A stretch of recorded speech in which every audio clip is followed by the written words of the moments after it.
There are many kinds of silence. The silence of an empty room, which can feel hollow. The silence after a conversation ends badly, which carries tension. The silence of a city at 4 in the morning, which is really just a pause between waves of noise. And then there is the silence of a forest, which is something else entirely. If you have ever walked deep into woods on a still day, you may have felt it. A quality of quiet that does not press on the ears, but seems to open them. The air itself feels different, softer somehow, as if it has weight but no sharp edges. You stop walking, and for a moment you hear nothing. Then, slowly, the forest reveals itself, not in loudness, but in the tiny sounds that live inside the silence. A branch settling, a bird shifting its feet on bark, the faint rustle of leaves stirred by a breath of wind you cannot feel on your skin. This is not the absence of sound, it is the presence of a particular kind of soundscape, one in which human noise has been stripped away, and what remains is slow, organic, and unpredictable in a gentle way. And something happens in the brain when it encounters this. The nervous system, which spends so much of modern life in a state of low-grade alertness, begins to shift. Muscles that were held without conscious awareness start to release. Thoughts that were spinning in tight circles slow down, lose their urgency, spread out into something more like daydream than worry. Scientists have begun to study this in recent years, measuring what happens to the body and mind when people are exposed to forest environments and forest sounds. They track heart rates, brain waves, stress hormones, and patterns of attention. The findings are consistent. Natural soundscapes, and especially the near silence of the forest, produce measurable relaxation effects that urban environments do not. But the numbers, while important, do not fully capture the subjective experience, the feeling of being held by quiet, of breathing more deeply without trying, of thinking more clearly without effort. In this story, we will walk slowly through both sides, the science of how forest silence affects the brain, and the felt experience of what that silence offers. We will explore why the human nervous system responds so strongly to the absence of mechanical noise, what happens in the mind when attention is allowed to rest, and how silence itself can become a kind of medicine. Along the way, we will listen not only to what the research says, but to what the forest, in its own wordless way, has always been saying, that there is healing in the places where the world grows quiet, and the brain remembers how to be still. To understand how forest silence relaxes the brain, it helps first to understand what forest silence actually is. It is not the absolute absence of sound, which is rare in nature and can, in some contexts, feel oppressive. Rather, it is a soundscape dominated by what researchers call natural sounds: wind, water, birdsong, insect hum, rustling leaves, and marked by long pauses, low volume, and an absence of sharp mechanical edges.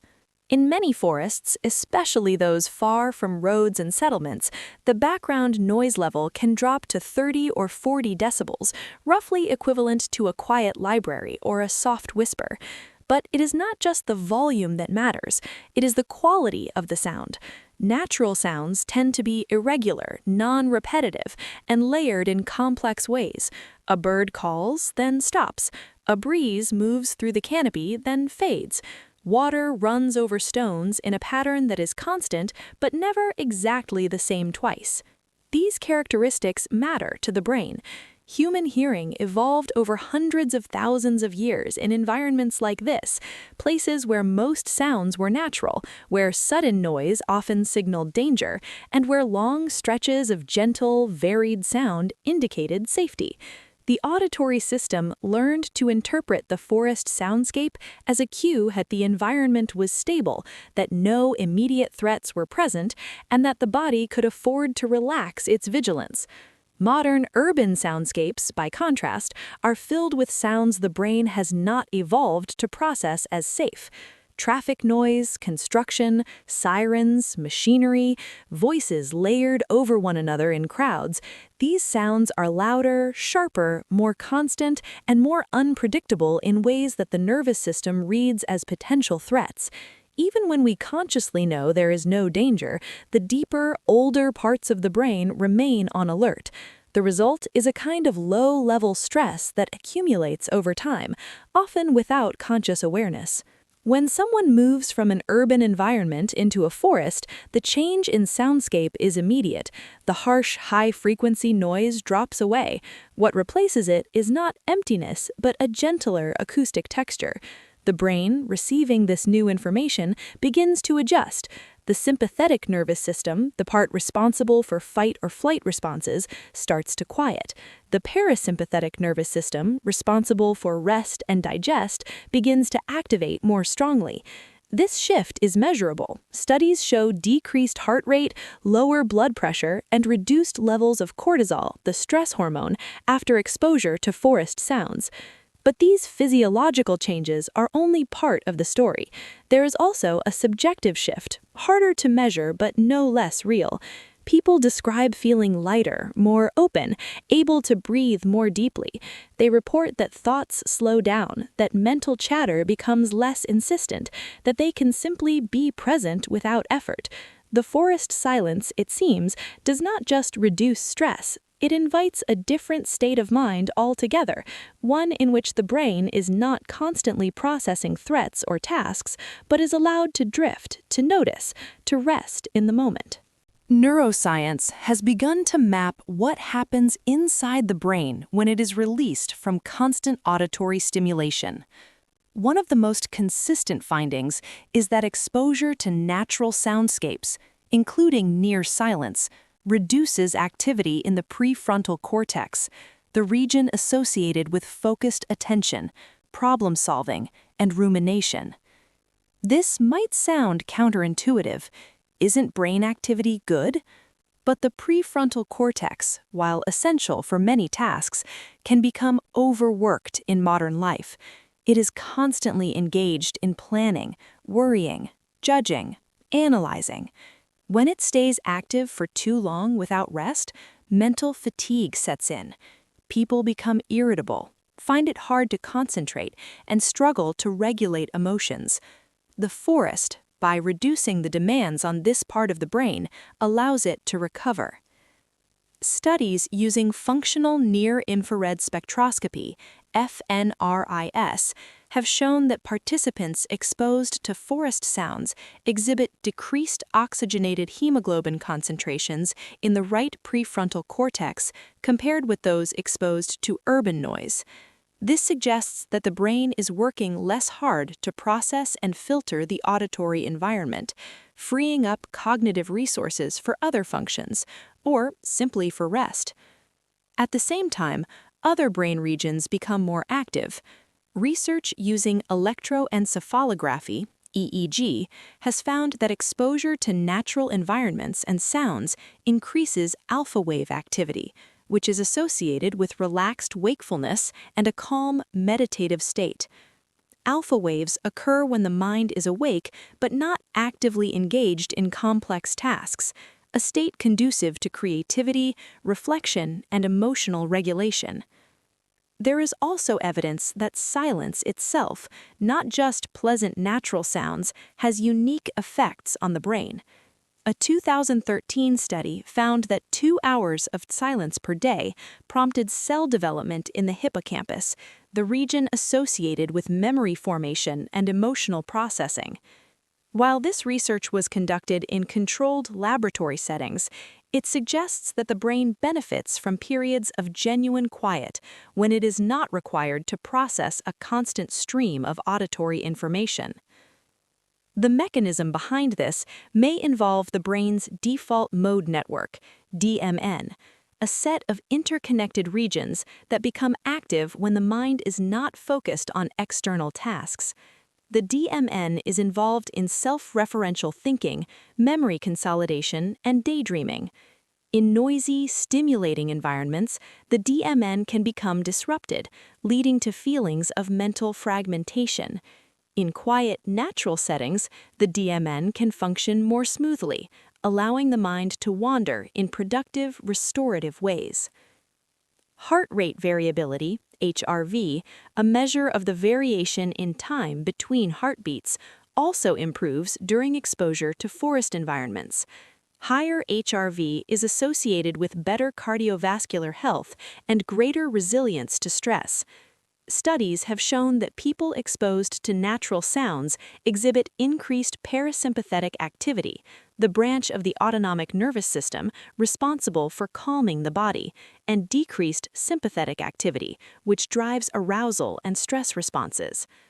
Taken together, these findings paint a picture of a brain that, when placed in a quiet, natural environment, shifts from a state of vigilance and effortful control to one of ease and receptivity. The nervous system steps down from high alert, cognitive resources are conserved, the mind is given permission to rest, to drift, to simply be without constantly doing. Beyond the neurological mechanics lies a deeper psychological dimension. Psychologists have long observed that different environments place different demands on attention. Urban settings, with their traffic, crowds, advertisements, and constant sensory input, require what is called directed attention, the effortful focus needed to navigate complex, demanding situations. Directed attention is a finite resource. After sustained use, it becomes depleted, leading to a state known as attention fatigue. People experiencing this feel mentally exhausted, have difficulty concentrating, become easily distracted, and may struggle with decision-making and emotional control. The modern world, with its screens, schedules, and incessant demands, places heavy pressure on this system. Natural environments, by contrast, engage what is called involuntary attention, or soft fascination. This is the kind of attention that arises effortlessly when something gently captures interest. A bird in flight, the play of light on water, the movement of leaves in wind. Soft fascination does not deplete cognitive resources. It allows them to recover. The brain can remain alert and engaged without strain. This idea forms the core of attention restoration theory, or ART, proposed by environmental psychologists Rachel and Stephen Kaplan. According to ART, natural environments have 4 key characteristics that promote restoration. They provide a sense of being away from everyday demands. They offer extents, a sense of richness and coherence. They are compatible with one's inclinations, and they provide soft fascination. Forest silence fits this model perfectly. The quiet woods offer a clear break from the noise and pace of daily life. They present a coherent, layered environment that invites exploration without overwhelming. They allow people to move and think at their own pace without external pressure. And the subtle sounds and sights of the forest, birdsong, dappled light, the texture of bark, hold attention gently without demanding effortful focus. Research supports this theory. Studies have shown that people who spend time in natural environments perform better on tasks requiring sustained attention and working memory after returning to urban settings. They report feeling more mentally refreshed and better able to handle cognitive challenges. The forest, in effect, gives the mind a break that allows it to return to its tasks with renewed capacity. There is also an emotional component.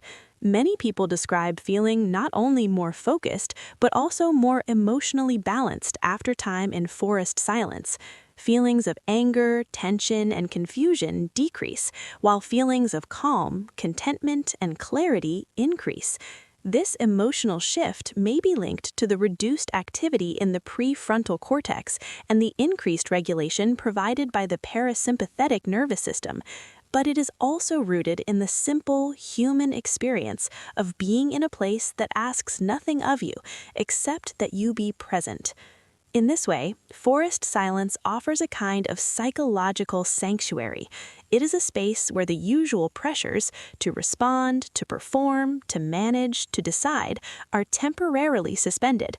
The brain, relieved of these demands, can turn inward, process emotions, consolidate memories, and restore the inner resources needed for daily life. The silence becomes not an absence, but a presence, a gentle, supportive environment in which the mind can heal itself. One might reasonably ask, if silence is so beneficial, why not simply find a quiet room in the city?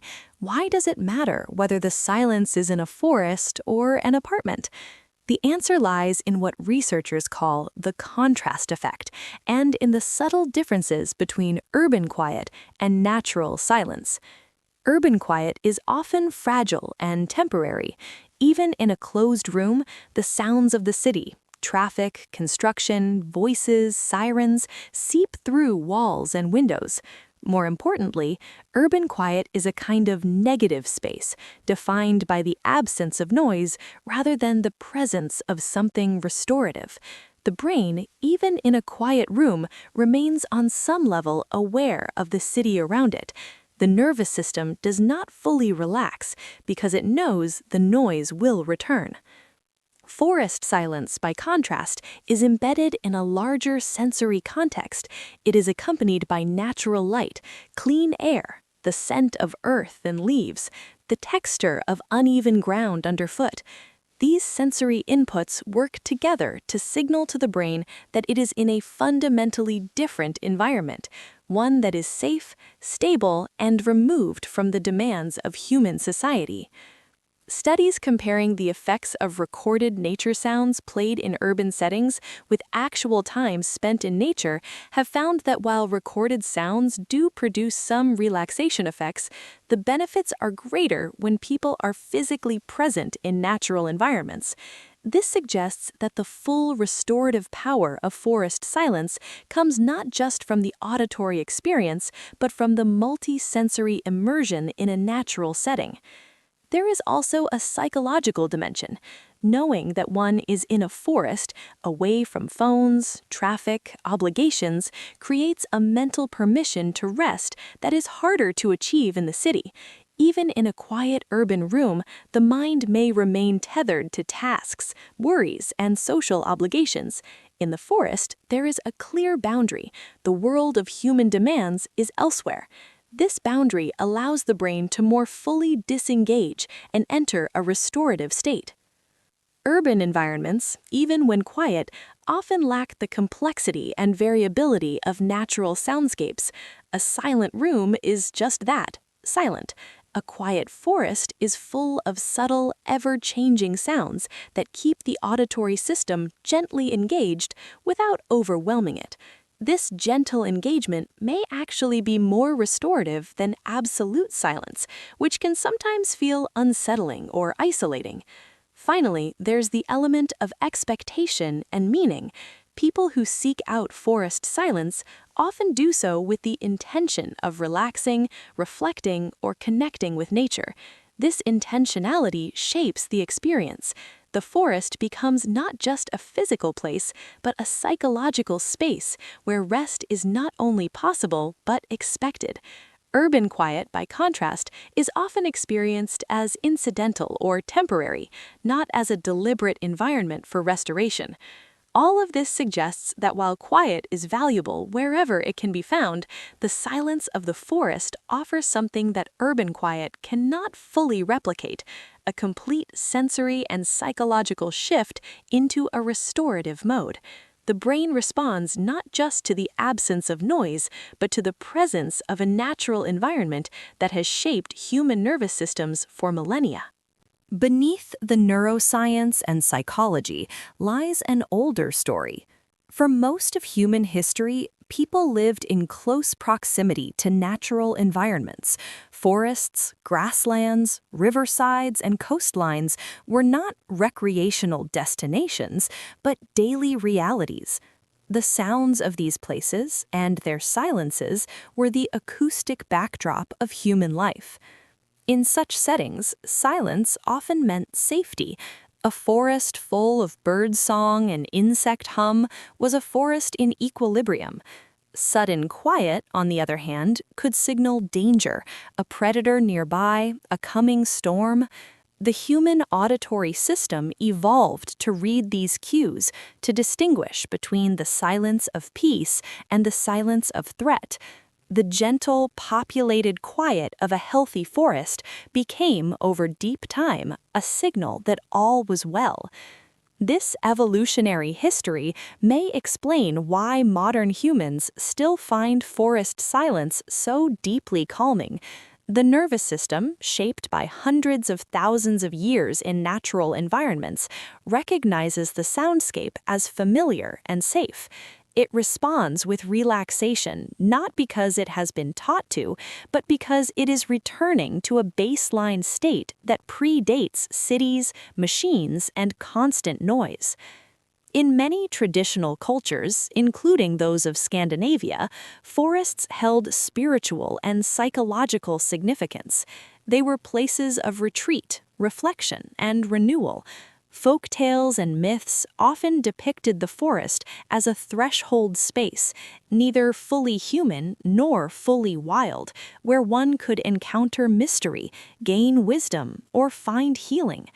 While these stories were not scientific, they captured a truth about the human relationship with natural silence, that it offers something essential, something that cannot be found in the constructed world. The Nordic practice of spending time in nature, sometimes called friluftsliv, open-air life, reflects this understanding. It is not primarily about physical exercise or adventure, but about being present in natural environments, allowing the body and mind to settle into a slower, quieter rhythm. The forest, in this tradition, is not a resource to be used, but a presence to be with, a teacher of stillness, patience, and attention. Even today, people who spend regular time in forest environments report a sense of coming home to themselves. They describe feeling more connected to their bodies, more aware of their thoughts and emotions, more able to distinguish between what truly matters and what is merely noise. The forest silence, in this sense, acts as a kind of mirror. In the absence of external distractions, the inner life becomes more visible, more available for reflection and understanding. Understanding how forest silence relaxes the brain is one thing, experiencing it is another. For those who wish to benefit from this ancient relationship, there are practices that can deepen the encounter and allow the nervous system to more fully engage with the restorative qualities of natural quiet. The first step is simply to go. No special equipment is needed, no particular fitness level required. A walk into a nearby forest, even a small urban park with trees, can begin the process. The key is to move away from roads, trails heavily trafficked by people, and other sources of human noise. Even a few hundred meters can make a significant difference in the soundscape. Once in the forest, the practice is to slow down. Many people carry the pace of urban life into nature, walking quickly, checking phones, treating the forest as a backdrop rather than a presence. Forest silence reveals itself more fully when the body moves slowly enough for the senses to catch up. Walking at half the usual speed, pausing frequently, sitting for extended periods, these allow the auditory system to adjust and begin noticing the subtle layers of sound that live inside the quiet. Listening itself becomes a practice. Instead of thinking, planning, or rehearsing conversations, the attention gently shifts to the soundscape. What can be heard? Is there wind, water, birds, insects? How far away are these sounds? What is the quality of the silence between them? This kind of listening is not analytical, it is receptive. It invites the brain to move from directed attention to soft fascination. Sitting in one place for 10, 20, or 30 minutes can deepen the experience. The forest begins to forget the human presence. Birds return to their routines, small animals emerge. The soundscape that was initially masked by the noise of arrival reveals itself. Sitting still also allows the body to settle more fully into rest. Muscles release, breathing deepens. The The nervous system, no longer engaged in navigation or movement, can turn its resources towards restoration. Some people find it helpful to close their eyes for part of the time. This intensifies the auditory experience and removes visual distractions. With eyes closed, the forest silence becomes almost tactile, something felt as much as heard. The brain, deprived of visual input, sharpens its attention to sound, and the subtle richness of the forest soundscape emerges more clearly. It is also worth noting that forest silence does not require perfect weather or ideal conditions. Rain, fog, wind, each brings its own acoustic quality. The sound of rain on leaves, the muffled quiet of fog, the varied rush of wind through different layers of the canopy, these are all part of the forest's repertoire. Learning to appreciate these variations expands the range of restorative experiences available. For those unable to visit forests regularly, recorded natural sounds can offer some benefit, though the effect is not as strong as direct experience. High-quality recordings of forest environments, played through good speakers or headphones, can reduce stress and improve mood, particularly in high-noise urban settings or clinical environments. While not a replacement for actual time in nature, such recordings can serve as a bridge, a reminder, or a temporary refuge. Finally, the practice is not about achieving a particular state or checking off a wellness task. It is about relationship, building a connection with natural silence that can be returned to again and again. Each visit to the forest deepens that relationship, and over time, the brain learns to relax into the quiet more quickly and more fully. The forest, patient and unhurried, teaches the nervous system how to be still. There is a question that often arises when people first encounter the deep quiet of a forest. Why does this feel so different? Why does silence here carry a weight, a texture, a presence that silence elsewhere does not? The answer, as we have seen, is layered, scientific, psychological, and ancient all at once. On the scientific level, forest silence relaxes the brain by reducing the demands on the prefrontal cortex, shifting the nervous system from sympathetic arousal to parasympathetic calm, and engaging attention in gentle, restorative ways. Stress hormones decrease, heart rate slows, brain waves shift toward patterns associated with relaxation and open awareness. These are measurable, repeatable effects that confirm what many people have felt intuitively, that the forest does something to the mind and body that urban environments cannot. Psychologically, forest silence offers a form of attention that does not deplete but renews. It provides soft fascination, engagement without effort, and allows the cognitive resources drained by modern life to recover. The forest becomes a place where the brain is not constantly processing threats, managing tasks, or filtering noise. It can simply rest, drift, and notice. In that space, clarity returns, emotions settle, and the mind regains its capacity to focus and feel. But beneath these explanations lies something older and harder to quantify. The human nervous system evolved in places like this, places where silence was full of life, where sound moved slowly, where the world was not made of metal and glass, but of earth, wood, and water. The forest, with its particular quality of silence, speaks a language the body remembers even if the conscious mind does not. It says, "You are safe. You can rest. You belong here." This is why forest silence feels different from any other quiet.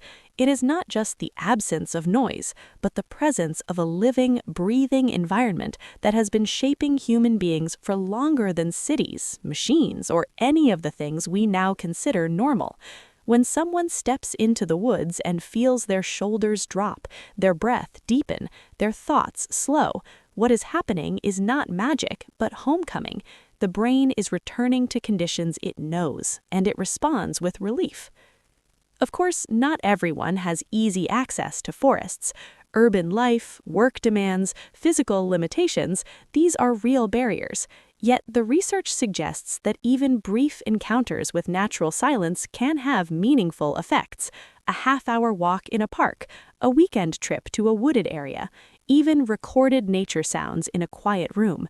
These are not perfect substitutes for deep forest immersion, but they are gestures toward the same need, the need for the brain to rest in an environment that does not constantly demand, stimulate, or threaten. In the end, forest silence offers something simple but increasingly rare, a chance to stop doing and simply be, to let the nervous system settle, to allow thoughts to drift without purpose, to hear, beneath the faint rustle of leaves and the distant call of a bird, the deeper quiet in which the mind can rest and repair itself. This is not escape from life, but a return to a foundational layer of it, a layer that has always been there, waiting patiently in the woods for anyone willing to walk in and listen.